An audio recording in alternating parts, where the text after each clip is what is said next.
Jhargram medical কলেজের চিকিৎসক বিপ্লব ভট্টাচার্যের অস্বাভাবিক মৃত্যু। সিবিআই তদন্তের আবেদন জানিয়ে দায়ের জনস্বার্থ মামলা। প্রধান বিচারপতির এজলাসে দায়ের মামলা। মামলাকারীর দাবি, থ্রেড কাউন্টারে শিকার হয়েছে নিহত চিকিৎসক। গত 7ই নভেম্বর উদ্ধার হয়েছিল চিকিৎসকের দেহ। আগামী সপ্তাহে এই মামলার শুনানির সম্ভাবনা। ফের হাসপাতালে ঢুকে তৃণমূলের শাসানি। এবার শাসকের রোষে বেলদা হাসপাতালের ঠিকাদার সংস্থার কর্মীরা হাসপাতালে অবৈধভাবে ঠিকা শ্রমিক নিয়োগের অভিযোগ উঠছে। বিএমওএইচ এর সামনেই হুঁশিয়ারি ঠিকাদার সংস্থার কর্মীদের।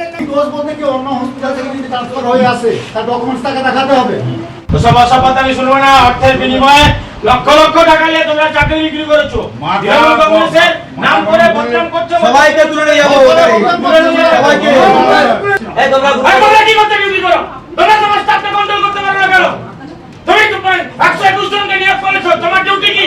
তুমি সুপারভাইজার, তুমি কেন কন্ট্রোল করবে না? তুমি দেখবে না তারা কি করছে? তারা ডিউটি করছে না তারা আড্ডা মারছে না ফোন করছে? তোমার কি ডিউটি? এসএস ঘুমিয়ে যাবে?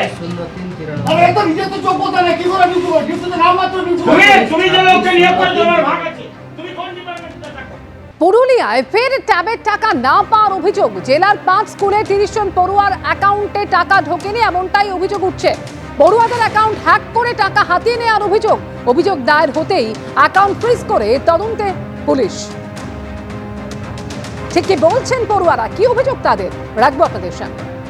আমাদের কিছুদিন আগে ট্যাবের টাকা ঢুকেছে, কিন্তু আমি ব্যাংক অ্যাকাউন্ট চেক করেছি তো আমার টাকা ঢুকেনি, আমি দেখেছি। কিন্তু পরে জানতে পারলাম যে আমার সমস্ত বান্ধবীরাই পেয়েছে টাকা।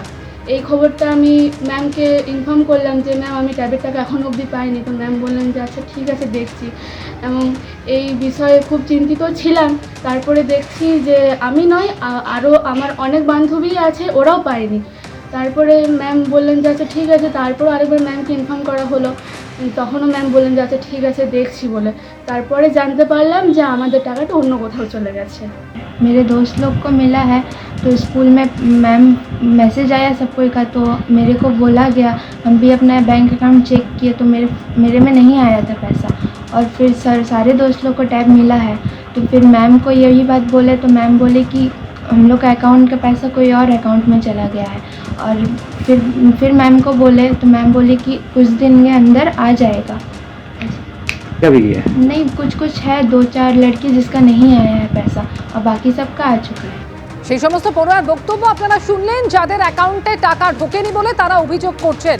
পড়ুয়ার অ্যাকাউন্টে ঢোকেনি তরুণের স্বপ্ন প্রকল্পের টাকা, এবং তাদের অ্যাকাউন্ট হ্যাক করে টাকা হাতিয়ে নেওয়ার অভিযোগ করছেন তারা। প্রধান শিক্ষক কি বলছেন শোনাবো। বাংলা শিক্ষা পোর্টালে গিয়ে দেখলাম যে আইএফএসসি কোড কিন্তু কোথাও চেঞ্জ নেই, নাম চেঞ্জ নেই, কারোর কিছু চেঞ্জ নেই, শুধুমাত্র অ্যাকাউন্ট নাম্বারগুলো চেঞ্জ হয়ে গেছে।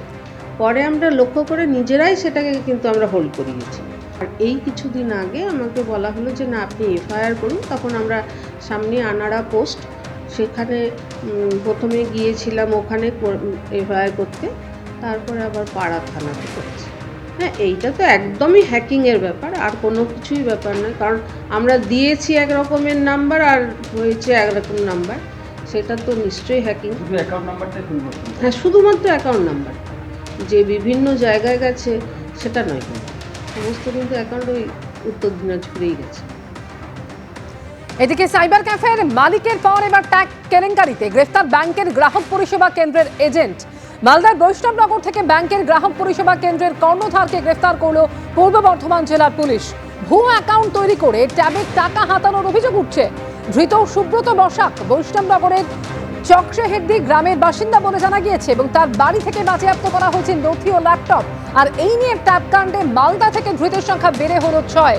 এর আগে চকশেহেদ্দি গ্রামের বাসিন্দা কম্পিউটার শিক্ষক রকি শেখকে গ্রেফতার করা হয়। গ্রেফতার করা হয়েছিল গ্রামের সাইবার ক্যাফের মালিক পিন্টু শেখকেও।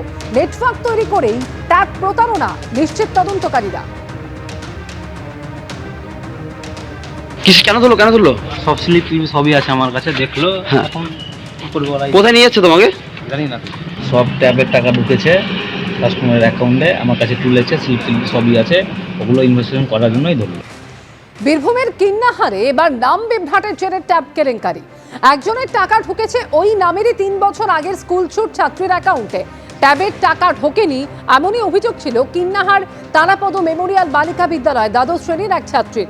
তদন্তে স্কুল কর্তৃপক্ষ জানতে পারে ওই টাকা ঢুকেছে একই নামে 2021-এর একাদশ শ্রেণীর স্কুল ছুট ছাত্রীর অ্যাকাউন্টে।